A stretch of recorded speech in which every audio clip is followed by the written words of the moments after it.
Components of professional preparation. Introduction.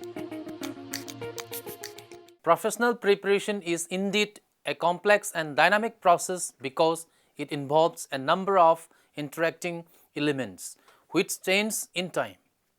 The objective of the present topic is to analyze the professional preparation in physical education with a focus on the relation between the very dynamic labor market and required competence of professionals to deal with associated demands. There is no doubt that the professional preparation must not aim to train professionals to merely repeat means for solving practical problems, but professionals with the capacity to repeat the process of solving problems. Consequently, professional preparation programs need to be formative instead of informative and prepare professionals capable of using scientific thinking and method to solve practical problems of intervention. Professional preparation may be thought of as the process of increasing personnel marketability.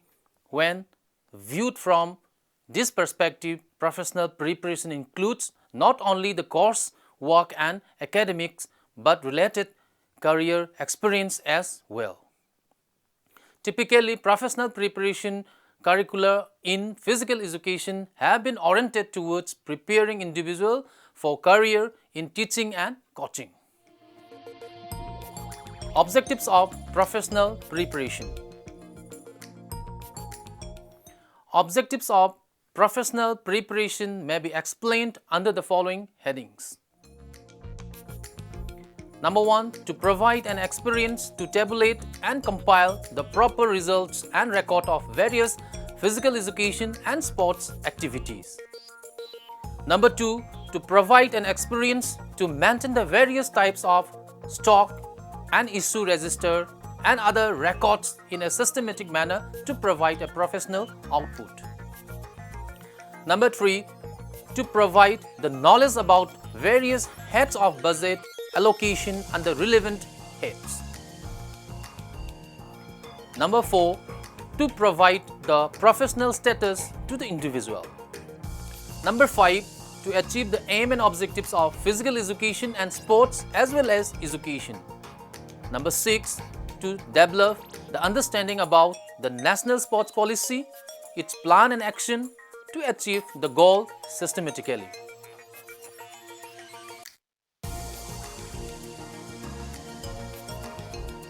Now we have brief history and perspectives. Professional preparation is a complex process. It implies, before all, a philosophy that clearly defines the professional profile of the graduates. This profile strongly connects to the social needs and to the characteristics of labor market, both very dynamic in nature. Thus, defining competence within this profile is not a trivial task. We can conceive the professional competence as the capacity to solve a problem in a given situation with high performance, which involve the application of a set of professional knowledge, skill, sensibility, and attitude. Because of the diversity of problems and specificity of situation, competence cannot be a capacity described by a stock of finished and accomplished resources, but a capacity endowed by means to face changes in the tasks and situation. Hence, competence is a dynamic capacity that implies flexibility and adaptability.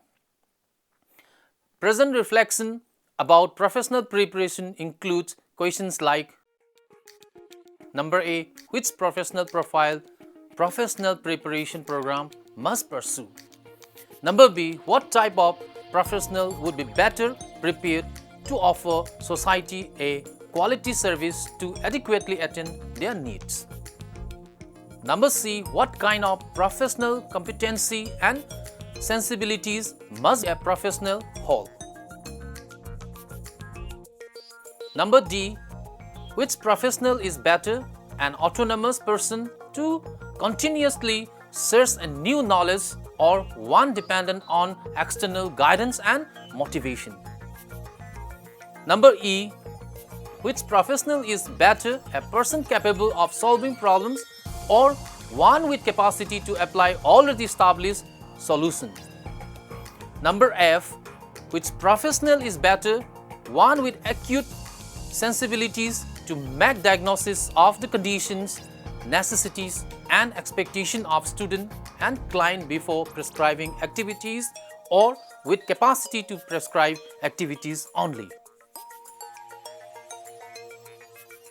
An analysis of the historical process of professional preparation in physical education with didactically proposes some very characteristic phases. In the beginning, the guiding principle was learn to execute movement to be able to teach them. In this phase, the goal of the professional preparation was to form a skilled performer by means of curriculum with emphasis on subject matter oriented to practical activities. Now we have physical education as a profession. We can classify professions according to different criteria. In relation to the criterion of expected, required and demanded preparation for professional practice, they can be either technically or academically oriented professions. Technically oriented professions require a high school educational level usually offered by secondary technical schools. On the other hand, academically oriented professions demand training in universities' undergraduate programs. Physical education belongs to the academically oriented professions and professional apply basically three types of knowledge in their intervention. Number 1. Scientific knowledge produced by a formal study of movement or physical activity or physical exercise. Number 2. Personal knowledge acquired by experience in movement or physical activity or physical exercise. And number 3. Professional knowledge developed by the professional practice with movement or physical activity or physical exercise. Although physical education professional intervention requires the uses of these three types of knowledge, the social and professional credibility of an academically oriented profession depends on the legitimacy of the academic body of the knowledge that support the professional practice. The legitimacy of the body of knowledge in its turn presupposes the existence of a structure to orient the organize the production, systematization, dissemination and application of knowledge, that is an epistemological basis that can be the evidence that defends the identity of the area. Nevertheless, the several uncertainty remain concerning the academic identity of physical education. Now we have physical education in Indian democracy. India is the world's largest democratic nation with diversity. It has unique features which are ideal for everyone. Indian democracy has always provided and motivated the development activities in the field of physical education and sports. We can explain clearly under the following headings. Ideals of Indian democracy are: number 1, secularism; number 2, socialism; number 3, liberty and equality; number 4, fundamental right; number 5, fundamental duties. As a whole, the total Indian scenario may be divided into two eras for describing contribution of physical educationists in development aspect of Indian democracy. Number A, pre-independence era. During pre-independence, the people were engaged generally in their daily life activities for the survival. People just select light and recreational nature of activities. Health and fitness are prime mover for the people. The rulers and some other educationists then played the role as physical educationists. They tried to set up a democratic atmosphere in sports arena. Some leaders are H.C. Buck, Sir Dorabji Tata and Dr. A.Z. Neoharan, etc. Number B. Post-independence era. After independence, the Indian democracy supported the view of systematic developments for education, physical education and sports. Various committees, commissions, plan and policies were initiated to recommend on certain issues through which democratic motto can be realized. In the series of development, various sports federations came into existence. These are Marshal K.M. Karippa and S.H. Sondi and many more. Now we have sports management professional preparation. The sports management professional preparation subjects include both practical and theoretical components. Now we have practical component. For a practical perspective, student will undertake a structured and supervised 100 hours vocational experience where they gain first-hand experience of working as a sports management professional. This experience afford student an opportunity to experience, analyze and evaluate professional environments as well as to appraise their own strength and weakness and enhance their understanding of career opportunities. Now we have theoretical component. The theoretical component focuses student on skills essential for transferring and applying the information learned throughout their degree. This equips students with the tools to maximize their placement experience and achieve related outcomes, develop a flexible career strategy and ultimately to communicate their own professional hand to potential employee.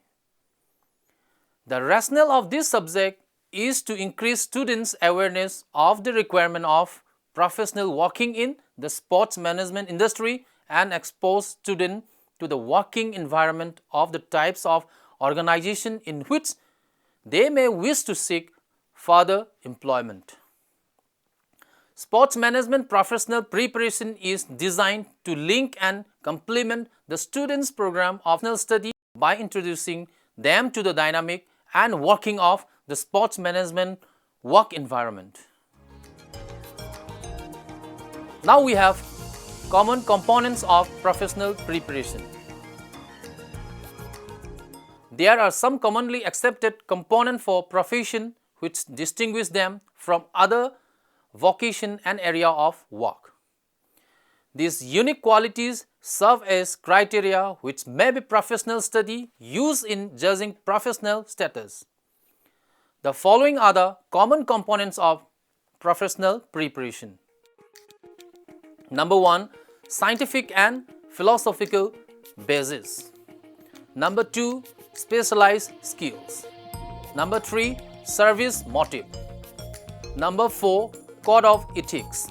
Number 5, extended period of preparation. Number 6, body of literature and scholarly achievements. Number 7, professional associations. Number 8, accreditation. Number 9, certification. Now let us elaborate on above common components. First of all, scientific and philosophical basis. Scientific and philosophical bases are dependent upon research. It involves continuous study and also base it on philosophic process and research or both. Specialized skill. Specialized skills are necessary for the professional person to perform his service in the society. Special technique and theory can understand the guiding principle and the basic of the field. Next, service motive. It indicates the deep realization of a social function to perform the moral obligation to the mankind. It can be categorized into two needs. They are number A, improvement of the society in which they live. Number B, improvement of the profession itself. Now we have code of ethics. Code of ethics means the guideline of the one's behavior. For example, taking oath, code of conduct formulated rules and regulations. After this, we have extended period of preparation. One should undergo a good course and thorough teaching learning process for the theory, practice, practical work, training work, research work and tutorial work, etc. Now we have body of literature and scholarly achievement. There should be books, journal, thesis, abstract, various articles written by the experts, photograph and film, etc. Now we have professional association. It should have its own association like doctors, engineers, chartered accountants and physical education teacher, etc.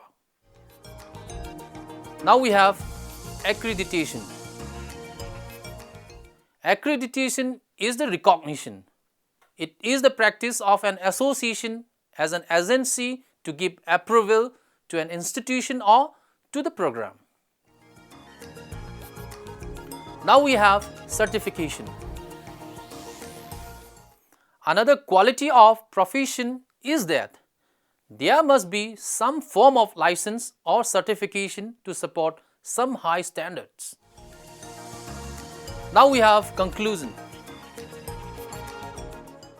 Professional preparation is indeed a complex and dynamic process because it involves a number of interacting elements which change in time.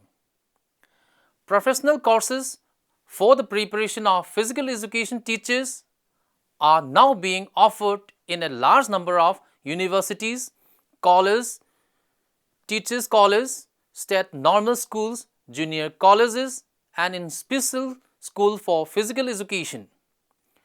The rapid growth in the number of institutions giving these professional courses is an indication of the attempt to meet the growing demand for the teachers of physical education.